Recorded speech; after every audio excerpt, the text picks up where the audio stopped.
Right. I think it's important to get a bit of historical perspective because there's a danger of just living in the present and ignoring the fact that almost every problem that's been raised here has been a recurring one for a long, long, long time. So the idea of there is too much to think about, which Michael raised, was first raised quite eloquently by Seneca in the Roman Empire on the ground that there were a lot of scrolls around. So there were about 200 different scrolls around to choose from. And that was already seen as creating anxiety. And he basically told young people, stick to one or two. Otherwise, you're going to get some kind of psychological mental health problem. If you look at the last 2,000 years, you'll find that virtually every moment there's a new media. You know, whether it's the reading books, the printing press, mass newspapers being created, particularly for working class people in the 19th century, is immediately raised a panic about choice, there being too much choice, that somehow we're overwhelmed. You know, what is the truth? Who you can believe and who you cannot believe. In the 19th century, there was a huge debate on how you influence public opinion. And our elites at the time were worried that their expertise would not be taken seriously. And they were discussing how can we get people to understand that they're the ones that need to be trusted. And that's a recurring theme all the time. Now, what's interesting about today is not AI or the fact that we have the internet or social media, but is the distinct moment in our time that distinguishes it from any other, is that the loss of trust which exists amongst the population coincides with a loss of elite self-belief. I think that it is interesting to know that our elites, and I hate to use to call them elites because they don't believe like a respectable elite anymore, are the ones that least believe in the truth. If you look at all the ideas about the lack of truth, about the truth being relative, the truth being fluid, it doesn't come from it doesn't come from Joe Rogan, right? It doesn't come from ordinary working class people. Questioning the truth has come from above. If you look at people who have attempted to give their version of truth, which many of us think is highly dubious, it doesn't come from bigoted people living on council estates, but it comes from elite universities, it comes from elite cultural institutions, and it comes from the fact that the elites no longer believe in the kind of truth that they peddled over centuries.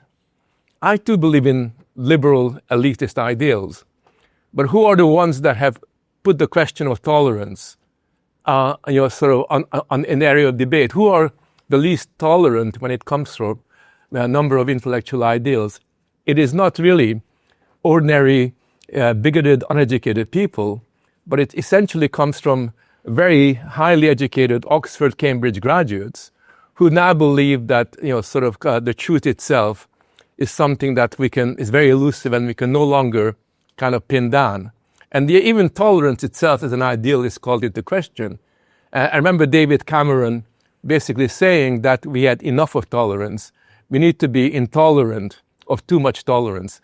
The very idea that there could be too much tolerance, which basically means that there's too much openness to conflicting ideals, is itself a violation of the fundamental principles of classical liberalism. So all these things come from above, and it seems to me that the truth itself is being reframed and redefined by those possessing intellectual and cultural capital. Look at the way in which the question of biological sex has been now queried, that biological sex may be a mystification. We were wrong all along that there's only two sexes. Where does that come from? The council estates of England?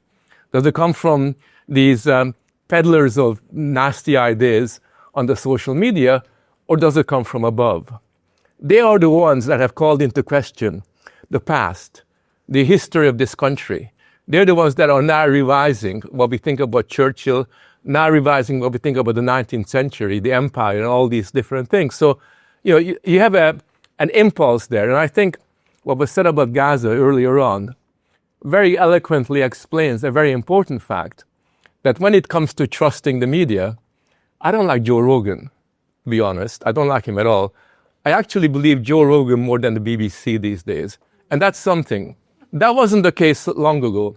When I was maybe 35, 40, the BBC actually was a credible source of information. Today, when I listen to the BBC on a number of issues from Ukraine to the Middle East, you have to listen very carefully because it's very tendentious and it's very selective in the way it promotes the news. So the point I'm trying to make is today we face a problem of truth and fake news, but the source of that comes from the most unlikely places, which are on the top of our society. I actually think that until this crisis of self-belief, which exists amongst our elite, is overcome, we do have a problem. Because I think, for example, James is right when he says we need something that kind of coheres us together. We need institutions to which we can all sign up to. We need to have a common story about where we come from and who we are.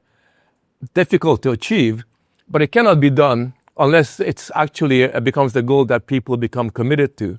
So what I would want to suggest is that what is really important to me at the moment is that the way we overcome the crisis of misinformation is if we honestly recognize that the quest for the truth is an important struggle, that we recognize at the moment that the truth, in the way that we see it, is something that exists in a very polarized environment. And you have to really struggle to get an insight, a glimmer into that. And to that extent, I would say that the important medium for doing that is actually the social media. Because the social media, for the first time, allows people to find their voice. People whose voice was suppressed for a long, long, long time can actually find a way of saying what they really believe in, which is messy. It's actually a very messy development. But I would rather have a very messy social media platform than one which basically prevents those voices from being heard. Because ultimately, the road to the truth comes from when people are able to open their voices to basically speak honestly. And the process of clarification and clash of opinion that comes from that is how we move forward. Thank you. Brilliant.